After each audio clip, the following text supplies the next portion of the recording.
Good morning বন্ধুরা, তোমরা সবাই কেমন আছো? আশা করি খুব ভালো আছো। আমরা তো ভালোই আছি। তো দেখতেই পাচ্ছ সকাল সকাল কুমড়ো নিয়ে চলে এসেছি।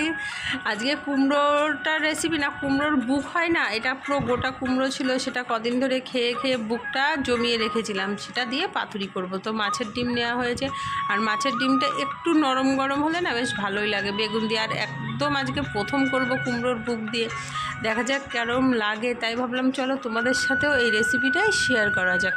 তো দেখতেই পাচ্ছ এখানে মাছের ডিমটা ফ্রিজে ছিল, আমি ভালো করে জল দিয়ে একটু হাত দিয়ে একটু ভালো করে চটকে নিয়েছি। তারপরে এখানে কড়াই গরম হয়ে গেছে, দিয়ে দিয়েছি পেঁয়াজটা একটু লাল লাল করে ভেজে নেব হালকা।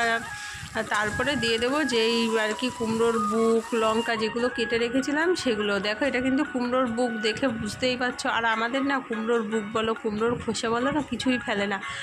কুমড়োর খোসাও বেশ ছিমের বীজ দিয়ে ভাজা করা হয়, সেরমভাবেও খায়। আমার বাপের বাড়িতে এত কিছু হতো না আর কি, এই জিনিসগুলো কখনো জানতাম না। কিন্তু শাশুড়ি মার থেকে না আমি অনেক ধরনের রান্না শিখেছি।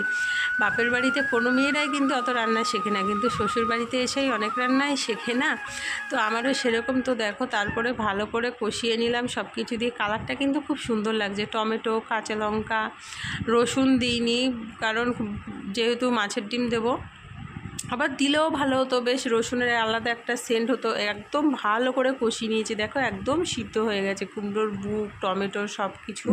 তো তারপরে আমি যেই মাছের ডিমটা রেখেছিলাম আমার একদম মধ্যেখানটায় দিয়ে দেবো। মধ্যেখানটায় দিলে বেশ, তারপরে উপর দিয়ে আর কি পেঁয়াজ টমেটো সব দিয়ে দেবো বেশ এরকমভাবে। আবার অনেক সময় আগে মাছের ডিমটা ভেজে নামিয়ে সেরকম করলে না মাছের ডিমটা বেশ আমার কাছে ছাপড়া লাগে।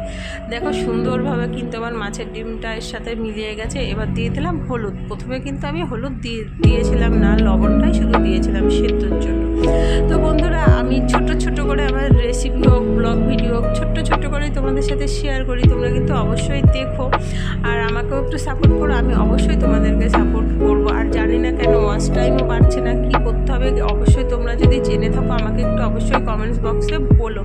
তো দেখো আমার ফাইনালি মাছের ডিমের কুমড়োর বুক দিয়ে রেসিপি পুরো রেডি। খেতেও কিন্তু দুর্দান্ত হয়েছিল, সবাই বলেছে। আর তারপরে দিয়ে দিলাম ওই যে বিলাতি ধনেপাতা। এই টাইমে আর কি এই ধনেপাতাটাই পাওয়া যায়, দোকানের পাওয়া যায়, কিন্তু সেটা ভালো লাগে না। তো দেখো খুব সুন্দর কালার এসছে। তো আজকে ছোট্ট করে রেসিপিটা শেয়ার করলাম তোমাদের কাছে। যদি ভালো লাগে অবশ্যই লাইক কমেন্ট শেয়ার করো।